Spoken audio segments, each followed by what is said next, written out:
Berikut ini isi sebuah ungkapan tentang negeri yang dianugerahi Tuhan sumber daya alam yang sangat luar biasa. Satu, kita booming minyak di tahun 70-an. Pada saat itu, ternyata rakyat dan negara nggak dapat apa-apa. Malah anehnya, Pertamina hampir bangkrut. Pertanyaan berikutnya, kemana duitnya? Berikutnya adalah di tahun 80-an, kita booming kayu. Yang kemudian hutan Sumatera dan Kalimantan dibabat habis, dijual oleh oligarki rakus.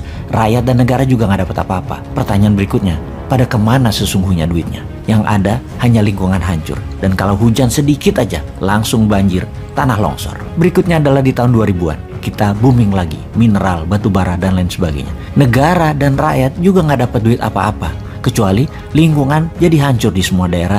Dan yang lebih nggak masuk akal lagi, 95% eksportirnya tidak punya NPWP alias tidak bayar pajak. Sungguh, sebetulnya Tuhan itu sudah kasih kita beberapa kali kesempatan atau rezeki besar.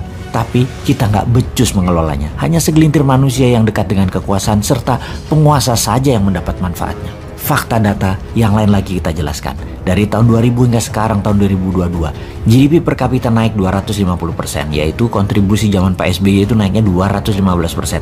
Dia beruntung karena harga komoditi naik pada saat itu. Sebelum zaman Pak SBY adalah zaman Ibu Mega, naik 25%-an. Dan zaman sekarang dalam 7 tahun baru naik 10%-an, alias dalam 7 tahun, setahunnya hanya naik 1,5% saja. Sungguh, dalam 7 tahun terakhir ini juga, hutang menumpuk menjadi 6.600 triliun atau naik hampir 4.600 triliun dari hutang negara sebelumnya di tahun 2014. Belum lagi ditambah hampir 2.000 triliunan hutang BUMN yang baru. Maka bisa dikatakan 3 kali kesempatan ditambah kelolaan negara dalam 20 tahun terakhir. Terbukti manajemen kelolaan negaranya juga tidak bisa membuat rakyat sejahtera dan bisa membuat negara Indonesia ini menjadi negara berdaulat yang utuh. Secara ekonomi hampir tidak ada kenaikan berarti. Hanya 10% dalam 10 tahun dipotong inflasi akumulasi 7 tahun.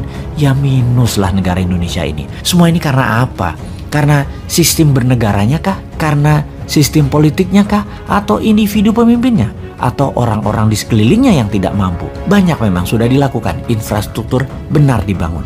Namun BUMN yang membangun kok bangkrut? Sesungguhnya rakyat jadi dapat apa? Sama dengan 3 peristiwa besar yang telah berlalu. Boom minyak, boom kayu, boom tambang. Zong semua buat rakyatnya. Oke, kita bahas manajemen bernegara sekarang. Kita diskusikan soal subsidi BBM yang dicabut, di mana subsidi niatnya membantu namun ternyata membuat rakyat manja yang sudah kronis dimanja selama 40 tahun lebih akibat subsidi. Dan ternyata di sisi lain kita tidak dapat apa-apa juga setelah memanjakan rakyat tersebut. Lalu 1 tahun ini subsidi BBM dialihkan. Kita dapat sekitar 350 triliun yang digunakan untuk membangun jalan kereta api double track di seluruh Indonesia, namun belum menunjukkan berdampak pada percepatan pertumbuhan ekonomi juga. Terdapat fakta lain lagi, yaitu ternyata hutang negara juga meningkat tajam. Adakah solusinya, wahai kaum New Mind? Ya ada.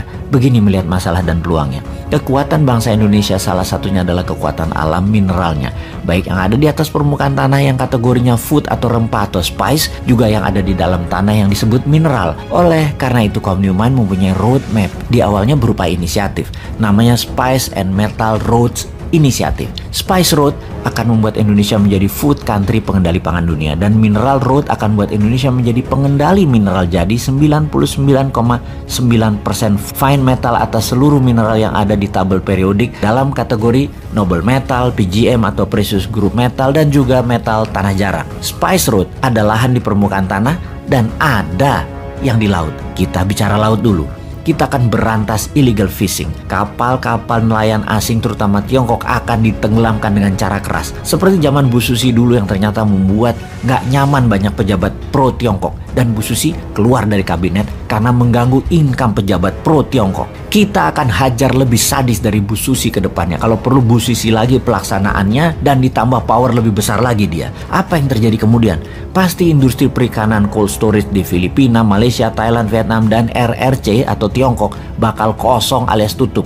Orang mereka nyolongnya dari Indonesia. Lalu dengan dibuatkan kapal nelayan serta dimodali dengan kapal berbunga 0%, akan ada 500.000 kapal motor baru nelayan yang membuat 30 juta masyarakat laut yang hidupnya bergantung dari hasil laut, pendapatannya bakal naik 3 kali lipat dari saat ini. Jadi berani nggak ambil peluang tersebut?